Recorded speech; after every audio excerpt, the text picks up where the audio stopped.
Friends, कैसे हो आप सब। उम्मीद करती हूँ आप सब एकदम अच्छे होंगे और स्वस्थ होंगे और तैयारी में लगे हुए होंगे। तो यहाँ पर टाइम हो चुका था 6 के समथिंग। मैं जग चुकी थी और फिर मैंने धरती माता के पैर छू के आशीर्वाद लिया और उनकी अच्छा पॉजिटिविटी रखने के लिए उनके पैर छुए।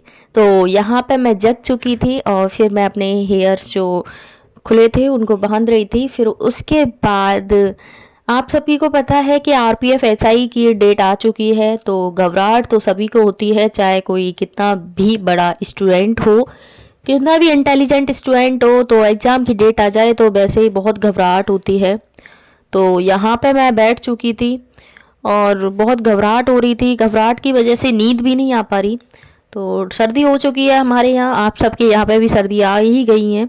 तो यहाँ पे मैंने अपना ब्लेज़र पहन लिया था फटाफट से और मैं निकल गई थी। किचन में देखा तो मम्मी और भाभी दोनों लगी हुई थी बड़ी ज़ोरों ज़ोरों से। तो भाभी चाय बना रही थी और मम्मी पता नहीं क्या कर रही थी, ये मुझे नहीं पता। मम्मी गर्म पानी कर रही थी, भाभी चाय बना रही थी। तो ये मैं किचन में से आके फटाफट से मैंने अपना कम्बल जो होता है वो घड़ी किया, क्योंकि अब जब अपना रूम और अपना कम्बल हो तो अपने आप ही घड़ी करना चाहिए। तो फिर मैंने यहाँ पे अपना कम्बल घड़ी किया। फिर उसके बाद मैं फटाफट से मैंने उठाई रस्सी। रस्सी उठा के मैं चल दी भैया छत पे। छत पे क्यों चल दी? क्योंकि अभी हम रनिंग नहीं करने जा रहे हैं। तो मैंने फटाफट से ऊपर के लिए रवाना हो गई, क्योंकि एक्सरसाइज और योगा और रस्सी कूद कूद तो घर ही लेंगे। फिर मैंने फटाफट से याद आया कि मैं ब्रश कर लेती हूँ। फिर मैंने ब्रश किया। उसके बाद देखा तो गुन्नू सो ही रही थी और बाहर आके देखा तो मौसम बहुत सुहाना हो रहा था और अपने तैयारी वाले सभी स्टूडेंट तैयारी करने जा रहे थे। कोई लाइब्रेरी जा रहा था, कोई कहीं जा रहा था, कोई अपनी जॉब पर जा रहा था।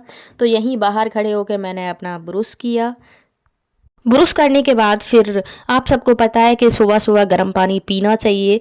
तो मैंने गर्म पानी किया। फिर उसके बाद मैंने गर्म पानी भी अब साथ में ले लिया और रस्सी ले ली और हम निकल गए अपनी छत की ओर। छत पर जाके देखा तो मौसम बहुत सुहाना हो रहा था और सूर्य देवता हमारे उठ चुके थे। तो इधर उधर देखा तो बंदर भी थे। बंदर हमारे यहाँ पता नहीं कौन लेकर आ गया है, बंदर बहुत सारे हो गए हैं। तो बहुत सारे स्टूडेंट मुझे कमेंट कर रहे थे कि आपका एग्ज़ाम कब है, आपका एग्ज़ाम कब है। तो आरपीएफ एसआई का मेरा 3 दिसंबर को एग्ज़ाम है, जो कि सेंटर मेरा अलीगढ़ गया है। तो मेरे यहाँ से मैनपुरी से मेरे यहाँ से बहुत किलोमीटर दूर है, तो और ज़्यादा टाइम वेस्ट होगा। तो वही धड़कनें बहुत ज़ोरों ज़ोरों से धड़क रही हैं और घबराहट भी हो रही है। यहाँ पे मैं बैठ के सोचने लगी थी कि क्या होगा। फिर मैंने एक्सरसाइज किया। एक्सरसाइज करने के बाद फटाफट फटाफट फिर मैंने थोड़ा सा वार्म अप किया। वार्म अप करने के बाद फिर मैं यही करती रही। और बहुत सारे स्टूडेंट कमेंट करते हैं कि आपका सिलेबस कंप्लीट हो चुका है, आपका सिलेबस कंप्लीट हो चुका है। तो मैं आप सबको बताऊं, मेरा सिलेबस कंप्लीट है। मैथ और रीजनिंग का, मेरे दोनों सब्जेक्ट का सिलेबस कंप्लीट ही है। तो अगर मैं बात करूँ जीके और जीएस की, तो जीके जीएस में तो जितना पढ़ लो उतना कम है। तो जीके जीएस का कोई भी सिलेबस कंप्लीट नहीं हुआ है। बाकी मेरा रीजनिंग और मैथ मेरा कंप्लीट है। तो देखो बहुत सारे स्टूडेंट ये भी कमेंट करते हैं कि आप कितने घंटे पढ़ती हो, कितने घंटे पढ़ती हो, कितने हावर्स पढ़ती हो। तो मैं आप सबको बताऊं, हावर्स के हिसाब से कोई स्टूडेंट नहीं पढ़ता है। जब तक इंसान का दिल और दिमाग एक जगह सेट नहीं होगा, जब तक इंसान नहीं पढ़ पाएगा, जब तक एक स्टूडेंट नहीं पढ़ेगा। तो जब तक दिल और दिमाग हमारा जब तक कर रहा है पढ़ने का, तब तक पढ़ना चाहिए एक स्टूडेंट को। ज़बरदस्ती पढ़ने से कुछ चीज़ें याद नहीं रहती हैं माइंड में। जो कुछ पढ़ते हैं सब निकल जाता है। इसलिए मन और दिमाग का एक जगह होना, स्तर एक जगह होना बहुत ज़रूरी होता है। तो जब तक मेरा दिमाग और दिल करता है, जब तक मैं पढ़ती हूँ। और जब पढ़ने बैठ जाती हूँ तो दिल और दिमाग दोनों ही मेरे खो जाते हैं, बड़े मगन हो जाते हैं अपनी कॉपियों के साथ। तो यहाँ पे मैंने रस्सी भी कूद ली थी और फिर ये मैं ही हूँ, जानते ही हो आप सब मुझे, अनुष्का। तो मैं यहाँ पे अपना ही रिकॉर्ड कर रही थी। फिर मैं फटाफट से नीचे आई और नीचे चाय बन चुकी थी। तो मैंने चाय फटाफट से गर्म की। बिना चाय के तो लगता है सुबह हुई नहीं है। मैं बहुत चाय लवर हूँ। फिर उसके बाद मैंने चाय गैस पर रखी और फटाफट से अपना चाय पी। फिर उसके बाद मैंने नहाया धोआ किया, फिर सारी फ्रेश अप हुई। उसके बाद फिर मैंने लगाया एक मॉक टेस्ट। तो इसमें जितना कितना स्कोर बना ये आप सबके साथ शेयर भी किया है विद स्क्रीनशॉट के साथ। बहुत कम स्कोर बना है, बहुत डाउन हो चुका है, क्योंकि जो घबराहट हो रही है तो उस वजह से माइंड काम नहीं कर रहा है, इस वजह से इतना स्कोर डाउन हो चुका है।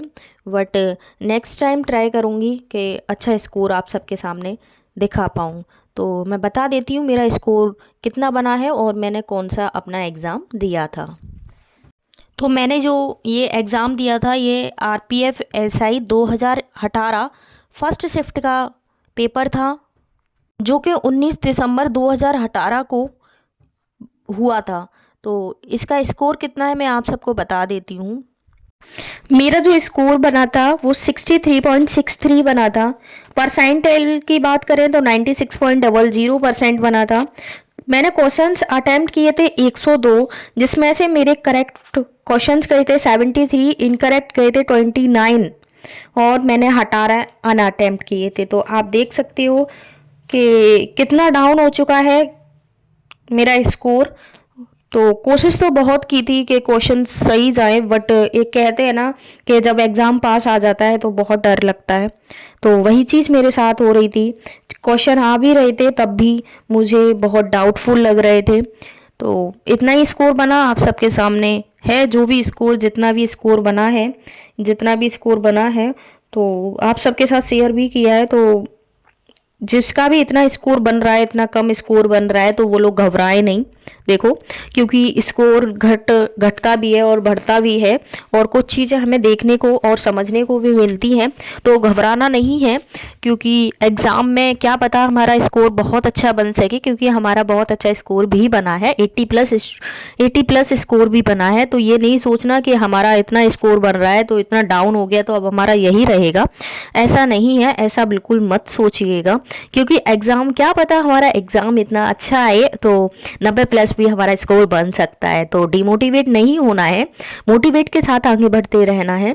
क्योंकि देखो, अगर तुम यहाँ तक आ गए हो ना तो आगे मंजिल बहुत पास है आपके, अब लौट कर नहीं जाना है आपको। बहुत सारे स्टूडेंट डिमोटिवेट हो जाते हैं और सोचते हैं कि अब ये लास्ट एग्ज़ाम है, इसके बाद हमें एग्ज़ाम देना ही नहीं है, अगर ये क्वालिफाई होता है तो ठीक है, अदरवाइज़ हम कोई एग्ज़ाम नहीं देंगे, हम अपना बिजनेस करेंगे। तो मैं आप सबको बताऊं, ऐसा आप सबको नहीं सोचना है। एक पेपर जो होता है ना वो आपको जज नहीं कर सकता। आपकी जो मेहनत, यहाँ तक की मेहनत है ना, वो मेहनत आपको ख़राब नहीं करनी है। जब आप यहाँ तक आ चुके हो ना तो आगे भी आपको बहुत जल्दी मंजिल मिलने वाली है। बस देरी, भगवान के घर देर है, अंधेर नहीं है।